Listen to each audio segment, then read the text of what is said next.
Rimanendo in tema di programmazione, prospettive, parliamo anche di tutto ciò con l'assessore al turismo e ai fondi europei Federico Caner. Tempo di progetti anche in ambito turistico per la provincia che sta scalando le classifiche per qualità della vita e per sicurezza.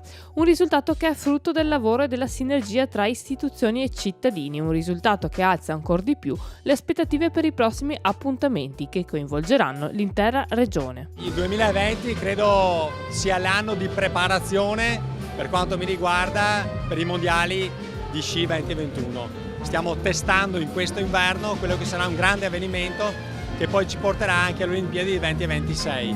Quindi questa è una scommessa futura importante che si lega però ai grandi risultati che abbiamo raggiunto nel 2019 sia in ambito turistico ma anche in ambito di cooperazione economica legata al commercio all'estero, all'internazionalizzazione, quindi insomma direi grandi soddisfazioni da questo punto di vista, però anche annate difficili.